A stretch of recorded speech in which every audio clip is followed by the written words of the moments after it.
साथ ऋषभ मौजूद हैं जो कि रूपी विद ऋषभ इन्वेस्टमेंट सर्विसेज के फाउंडर हैं।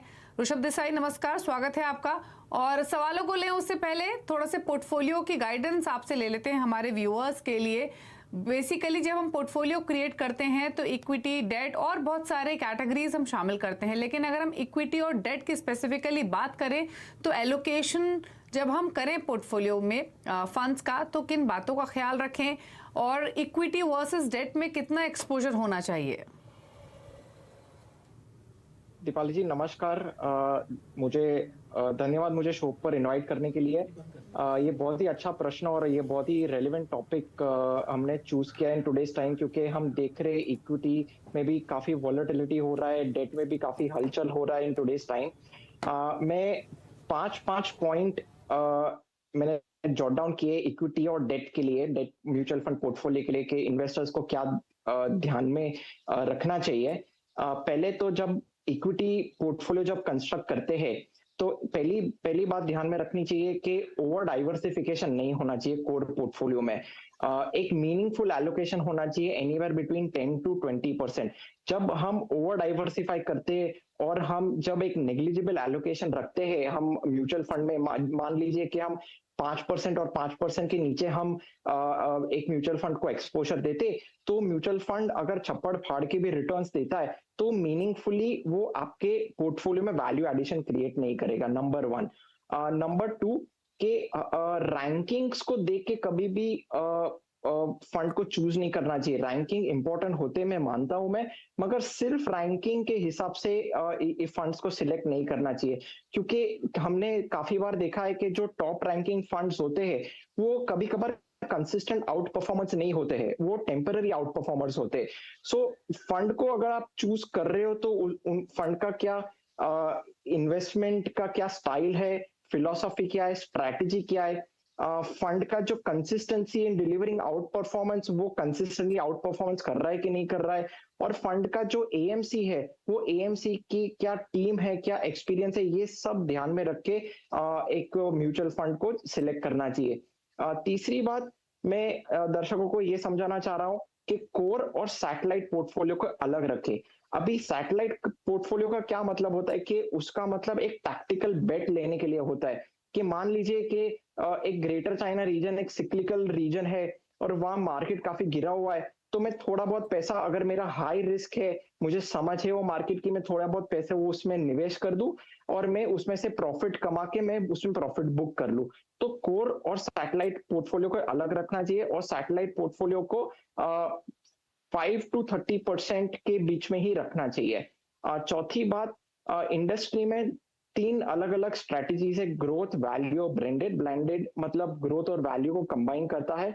तो मेरे हिसाब से ये तीनों स्ट्रेटजीज को समझने के बाद, अपने रिस्क को समझने के बाद ही निवेश करना चाहिए। ग्रोथ यूजुअली कंसिस्टेंट होता है, वैल्यू यूजुअली थोड़ा सिक्लिकल होता है। और लास्ट, इक्विटी में कि एज लॉन्ग एज मेरा फंड आउट परफॉर्म कर रहा है तो एक्सपेंस रेशो पे ज्यादा फोकस करना नहीं चाहिए। एक्सपेंस रेशो कहाँ फोकस होना चाहिए कि जब आप एक पैसिव के इंडेक्स फंड आप सिलेक्ट करते हैं तब एक्सपेंस रेशो को ध्यान में रख के फंड को सिलेक्ट रखना चाहिए।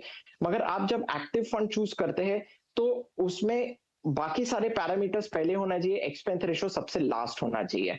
अभी जब मैं डेट म्यूचुअल फंड पोर्टफोलियो पे मैं आता हूं, मैं पहली चीज तो क्रेडिट रिस्क नहीं लेना चाहिए, क्योंकि हमने देखा है कि क्रेडिट रिस्क जो लेते हैं जब डिफॉल्ट होता है तो debt is actually more riskier than equity, क्योंकि डेट में अगर पैसा जाता है तो उसका बहुत ही लंबा चौड़ा प्रोसेस होता है वापस आने के लिए, और कभी कभार पैसा आता भी नहीं है वापस। दूसरी चीज कि जो डेट म्यूचुअल फंड का जो ड्यूरेशन है वो आप अपने टाइम होराइजन के लिए मैच करो। मतलब फॉर एग्जांपल अगर फंड का एवरेज मैच्योरिटी 4 साल या 5 साल है तो अपना भी टाइम होराइजन 4 या 5 इयर्स होना चाहिए। ऐसा नहीं होना चाहिए कि अगर मेरा 1 साल का टाइम होराइजन है और मैं लुक्रेटिव यील्ड्स के पीछे भागने के चक्कर में मैं 4 या 5 साल का कोई म्यूचुअल फंड का एवरेज मैच्योरिटी उठा लूं। तीसरी चीज, कोई भी जब भी आप डेट म्यूचुअल फंड सिलेक्ट करते हो तो एक हायर एयूएम वाला डेट म्यूचुअल फंड सिलेक्ट करना चाहिए और उसमें हायर इंस्ट्रूमेंट्स होने चाहिए, क्योंकि हमको डेट में कॉन्सेंट्रेशन रिस्क नहीं लेना है। जितना अच्छे से और डाइवर्सिफाई, और कभी कभार मैं तो ये भी बोलता हूँ कि डेट में ओवर डाइवर्सिफिकेशन हो तो भी कोई दिक्कत वाली बात नहीं है। चौथी चीज कि जब डेट म्यूचुअल फंड्स आप सिलेक्ट करते हैं, इसमें खास एक्सपेंस रेशो ध्यान में रखना चाहिए, क्योंकि जब हम यील्ड टू मैच्योरिटी वाईटीएम देखते हैं वो ग्रॉस वाईटीएम होता है, तो वो एक्सपेंस रेशो माइनस होने के बाद नेट वाईटीएम आता है। तो एक खास ध्यान एक्सपेंस रेशो पे होना चाहिए, क्योंकि लोअर एक्सपेंस रेशो रहेगा तो आपको यील्ड, आपको मैक्सिमाइज आप कर पाओगे, यील्ड में अच्छे से आप रिटर्न्स कमा पाओगे। और लास्ट के क्लोज एंडेड प्रोडक्ट्स में मत वेंचर करो। Liquidity is very important. Liquidity, क्योंकि हमने देखा है कि कभी इमरजेंसी होती है तो पैसे की सख्त जरूरत होती है, तो आप क्लोज एंडेड प्रोडक्ट्स में आप पैसा नहीं निकाल पाते हो, ओपन एंडेड प्रोडक्ट्स में आप तुरंत पैसा निकाल देते हो। तो ओपन एंडेड पे ज्यादा फोकस करना चाहिए और क्लोज एंडेड प्रोडक्ट्स में म्यूचुअल फंड्स में नहीं रखना चाहिए। ओके अच्छा, क्विकली एक चीज और, सवालों की तरफ बढ़े उससे पहले जब हम रीबैलेंसिंग की बात करते हैं या फिर पोर्टफोलियो रिव्यू करने की बात होती है, तो क्या अप्रोच होनी चाहिए, कितने टाइम में डिसाइड करे इन्वेस्टर कि कितने समय में उसको रीबैलेंसिंग या रिव्यू करना है अपना पोर्टफोलियो? यूजुअली अगर इक्विटी की बात करें तो मेरे हिसाब से मिनिमम 5 to 7 years देना चाहिए। 5 years के बाद ही डिसाइड करना चाहिए कि रीबैलेंस करना है कि नहीं करना है। और debt, it depends on market cycles, मगर again it depends on your time horizon. आपका क्या टाइम होराइजन है? अगर आपका टाइम होराइजन 3 साल का है तो 3 साल के बाद ही रीबैलेंस का सोचे डेट में, मगर इक्विटी में 5 से 7 साल आप देख सकते हैं। ओके चलिए तो इस टॉपिक पर काफी इलैबोरेट डिस्कशन किया है ऋषभ ने, उसके हिसाब से आपको उम्मीद करते हैं समझ में आए होंगी बातें, लेकिन फिर भी कोई कंफ्यूजन है तो योमनी है ही आपकी मदद करने के लिए। चलिए आगे बढ़ेंगे और अब आदित्य से बातचीत करते हैं। आदित्य नमस्कार, बताइए क्या सवाल है आपका?